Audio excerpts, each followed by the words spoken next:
So, and a lot of this we're going to discuss today: fatigue, brain fog.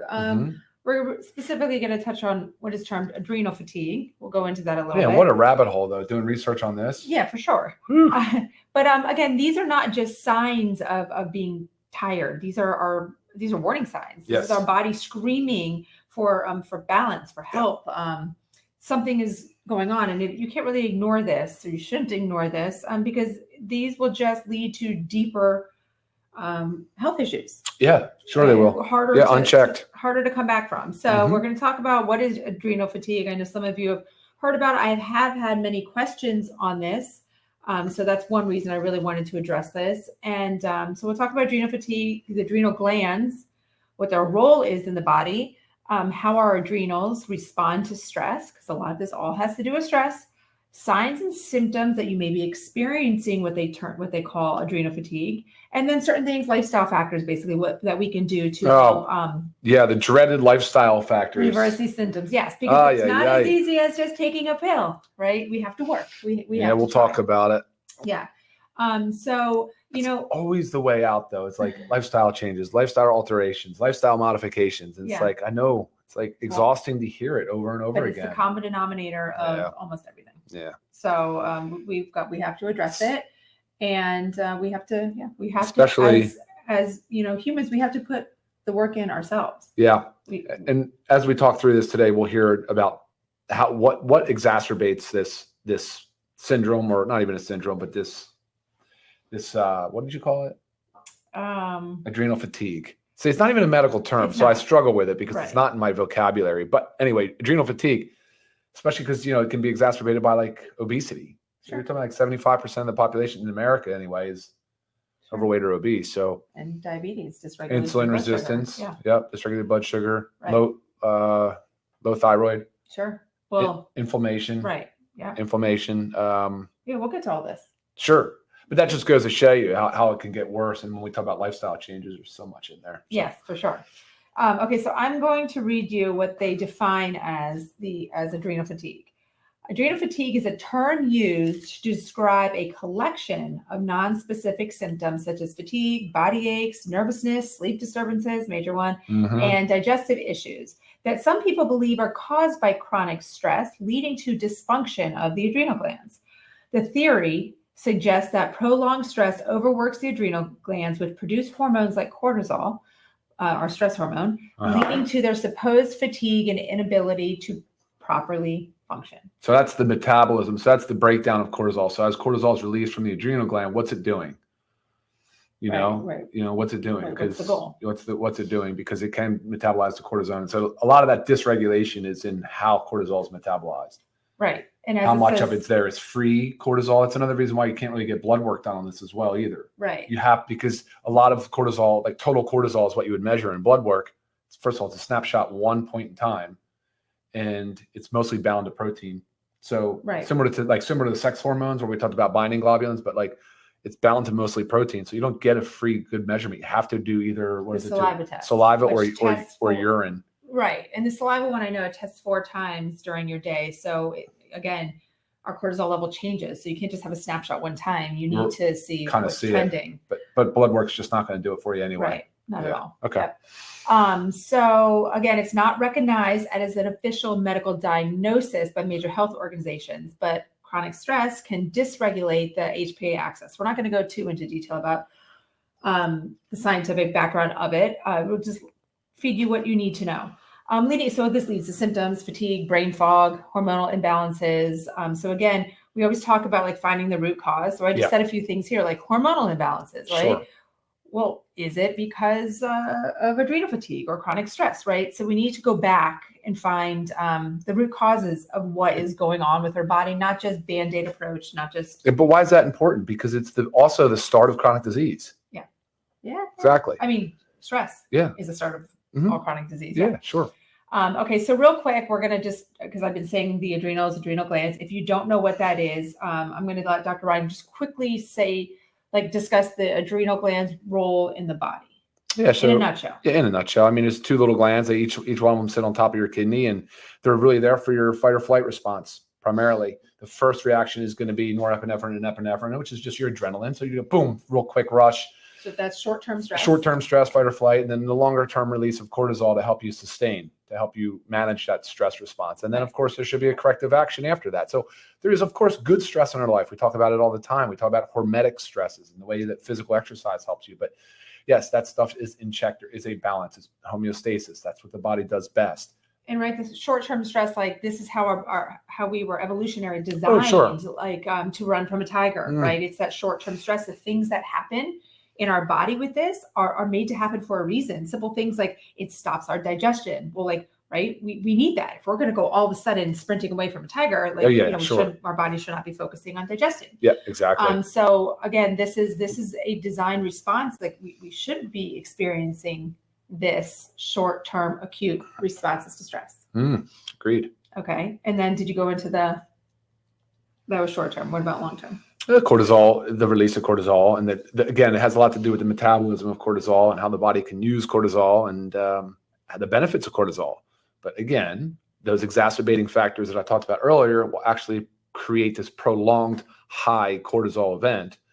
But just as bad as high cortisol prolonged, low to no, basically low cortisol is what comes after.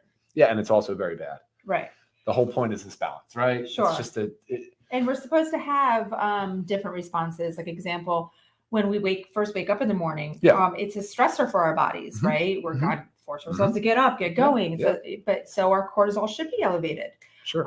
If you're experiencing that fatigue where you just cannot drag yourself out of bed in the morning, you're probably waking up with low cortisol, right? So a lot of times with this adrenal fatigue, the flip-flop happens, right? So you'll have low in the morning, high at night.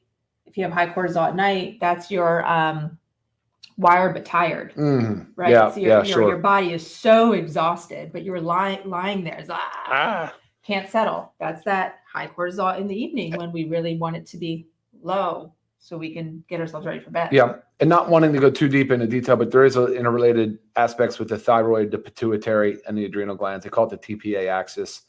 That there's a lot of feedback loops in there as well. So, but trying to keep it high level and talk about things that you can do from lifestyle and supplementation. That's what our goal is today. Right.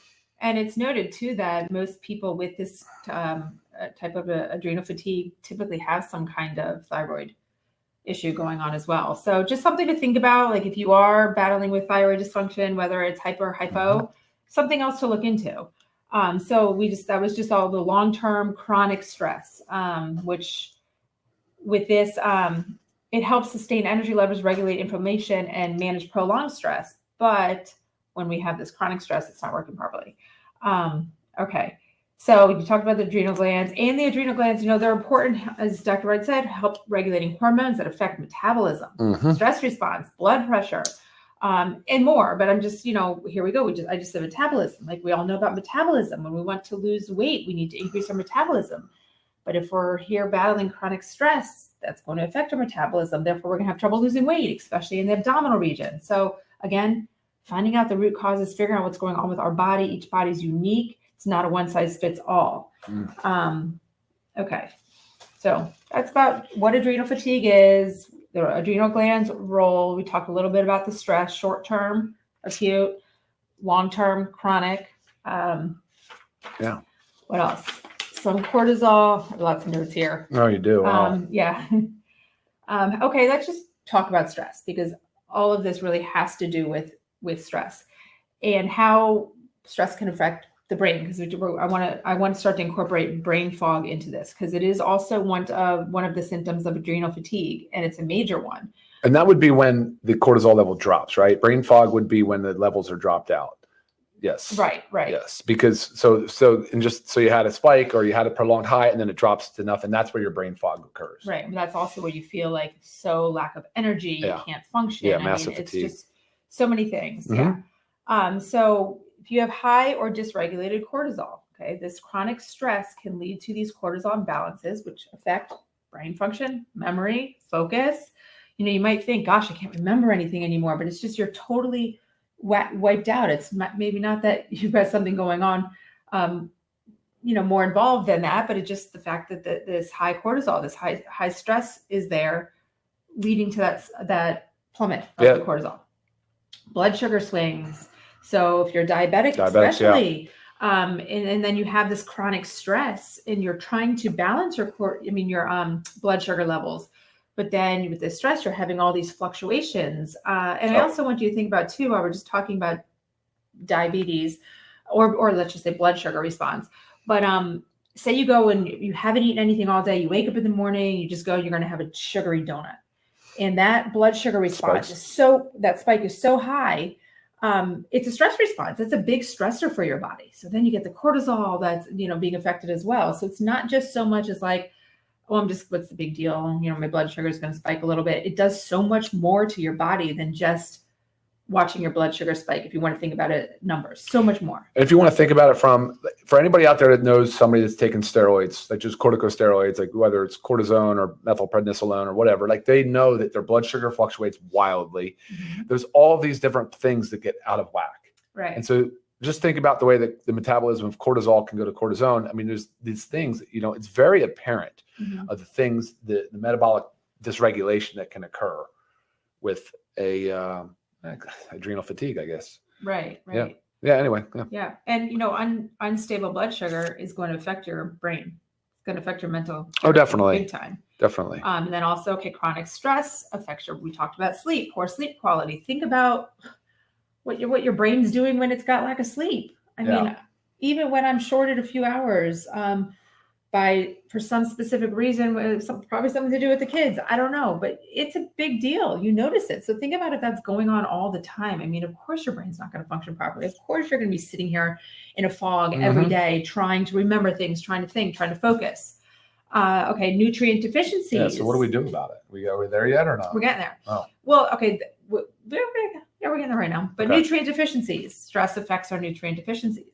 Okay, it's gonna increase these deficiencies that we have. Specifically, stress depletes B vitamins. Right.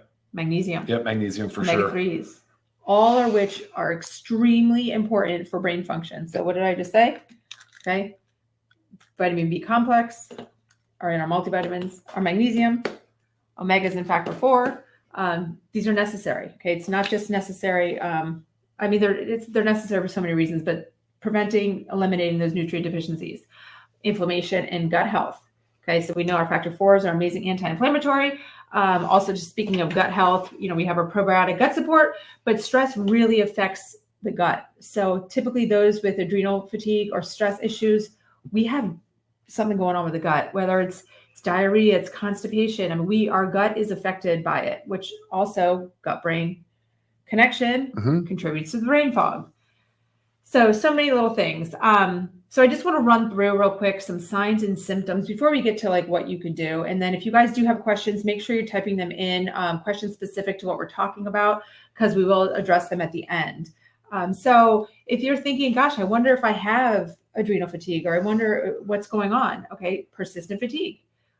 You feel exhausted even if you've slept all night, and you're maybe use a sleep tracker and you're like, oh wow, I slept 8 hours. What's going on? I am exhausted. Afternoon crashes, at that 2-3 o'clock where you're thinking like, ooh, I need to go get another cup of coffee. Yeah, don't do that, but that's definitely a sign. Relying on caffeine or sugar to stimulate you to get you through the day. Brain fog and mood changes, which we just talked about, the difficulty concentrating, maybe even feeling overwhelmed, anxious, irritable, mm-hmm. all part of it. Lack of motivation. Sleep disturbances, just talked about that. It's not just trouble falling asleep, it's trouble staying asleep. They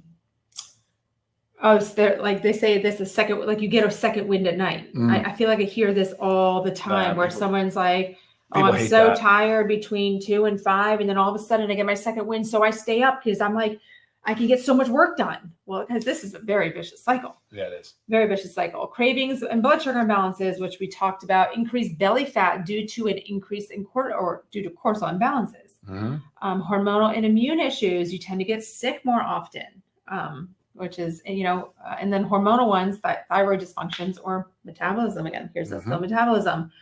And it could be possible you have some unexplained physical disturbances. It could be dizziness. We talked about digestive issues, body aches, stuff like that.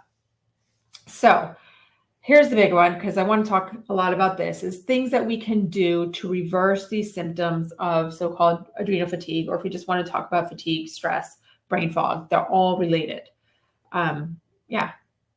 Hey. Covered a lot. Awesome. Okay. So obviously prioritizing sleep. That's a very, very big one. And I know that this is hard to do because if I just told you, if you're having these cortisol imbalances and you're tired but wired at night, how are you supposed to prioritize sleep? So we need to break habits. We need to, you just need to start somewhere, and it's not going to be overnight. Again, this is not a quick fix. These are lifestyle changes that you're really going to have to work for. We do have our CBN sleep gummies. Those can help you let your body relax and get to sleep and stay asleep. You know, CBN is the sleep molecule. So working on that, because again, I could just tell you, great, go ahead tonight, starting here, get 7 to 9 hours of sleep. That's step one. Well, you're thinking like, it's impossible because by the time I fall asleep, I really only have 5 hours before my alarm is going off. So consistent routines. So this is all getting into the routines of things. We've done a training on sleep before where we talked about like eliminating the blue light, keeping your room cold and dark, earplugs, eye masks, all the jazz that can help with that. So set yourself up for good sleep. And again, this is not going to happen overnight, but you need to start with this. Okay. Reducing stress.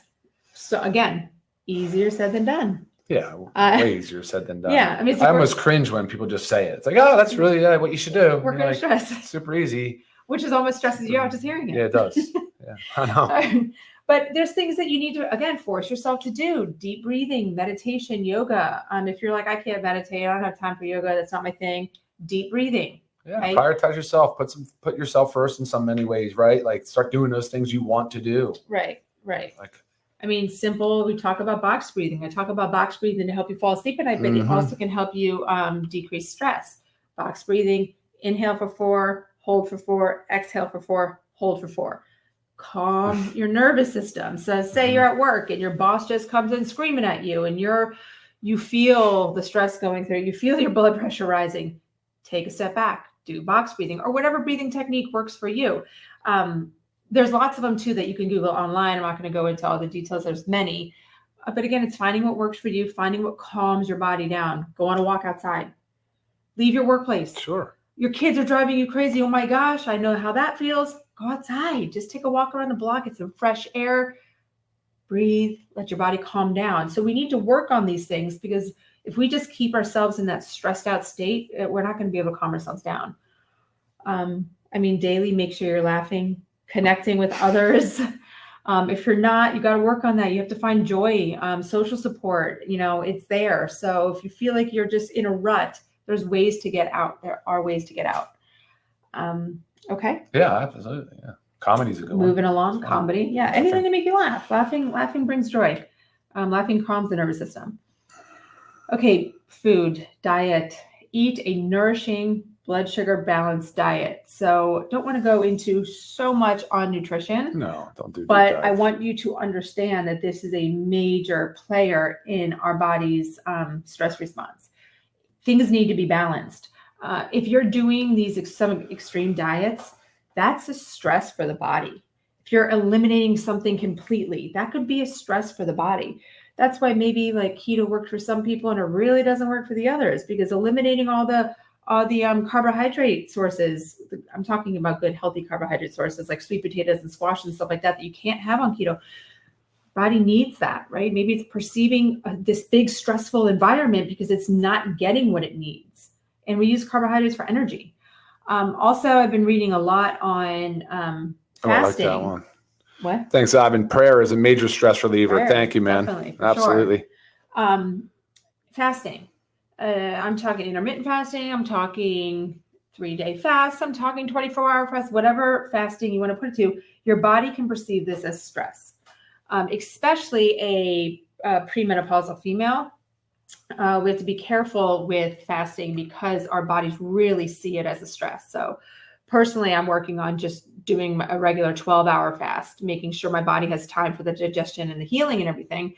But I'm actually working on my cortisol levels. I'm working on my stress response. So that's where, my reading up on this topic really comes into play. So just be careful with that, right? If you're sitting here feeling like, oh my God, I'm starving, but I have 2 more hours until I fasted for 16, you're stressing your body out. And it's gonna fight against you. It's gonna have the opposite reaction. Your cortisol is gonna go up. You're gonna store belly fat. Just the exact reason you're probably fasting in the first place, to reduce. No kidding. Right. Yeah. So make sure, fruits, vegetables, lean, healthy meats, omega-3 rich fish, good salmon, supplements where we're definitely going to get into a little more. And then there's exercise. Now, this has always been something that has affected me. Well, it comes easy to you. Yeah. Comes easy to me, but I do too much. I'm working on that too. So I used to always have the mentality, like if I was exercising, I needed to exercise until I was gasping, until I was like, I worked my body, completely. That's too much stress. So, I've worked on balancing things for me personally, which is, different kinds of strength training incorporated with Pilates, incorporated yoga, long walks.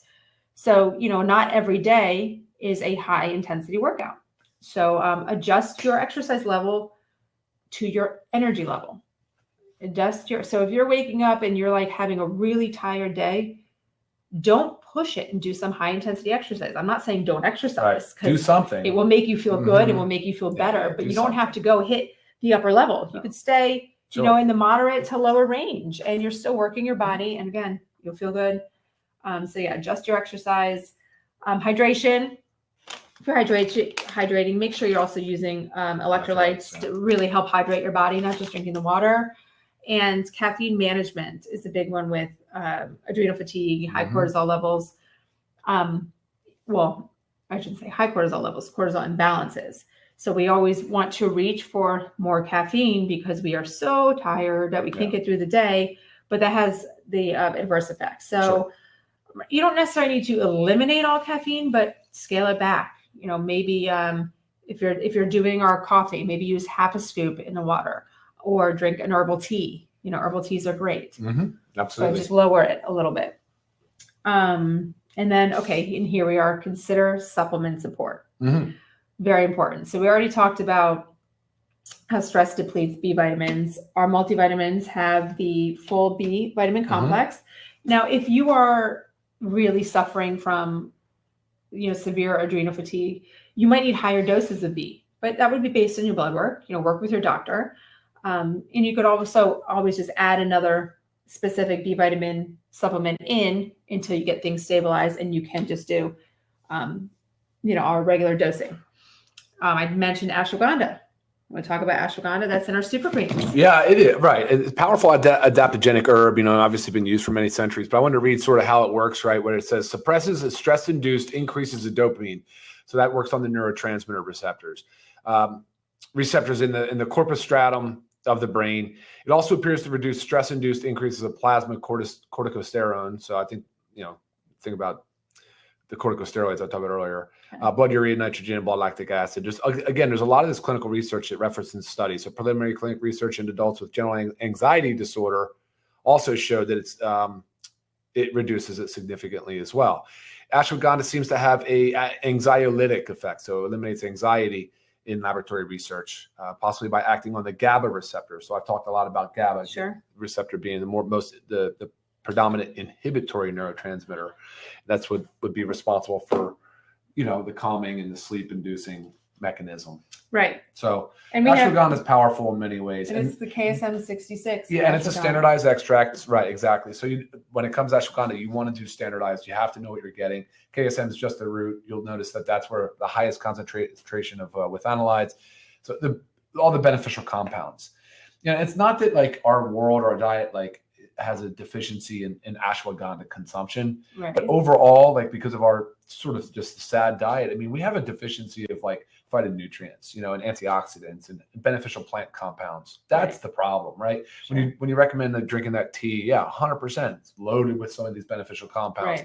Even coffee is loaded with beneficial compounds. So having coffee is a good thing, just not in excess and not chasing the caffeine thing all throughout the day, because it'll get in the way of your sleep cycle as well. So All great advice, but ashwagandha is one of my favorites. Yeah. And for that reason, and it's crazy because when you start going through the clinical research, you'll see all these other areas that it can improve upon. Again, being that adaptogen, right? It can help with physiological and physical and psychological stress. Sure. So you see all these different areas and different ways and proposed mechanisms of action of how it works. And so, yeah, it's awesome. It's great. It's an awesome ingredient. Yeah, love our ashwagandha. And that's in our organic super super greens. Yep. And I want to circle back real quick when I was talking about the B vitamins. Also, a deficiency of B vitamins can affect your sleep. So it's like this is all these catch-22s. It's like stress is going to decrease your B vitamins, which is going to help prevent you from sleeping. Yeah. Well, yeah, vicious cycle. So we need to make sure we're supplementing with the B vitamins because they are getting depleted. Your ashwagandha. So this is factor 4 is great in many reasons because of course your omega-3s, but also, this is such a strong, potent anti-inflammatory supplement, which is very important because all this stress response causes lots of inflammation in our body.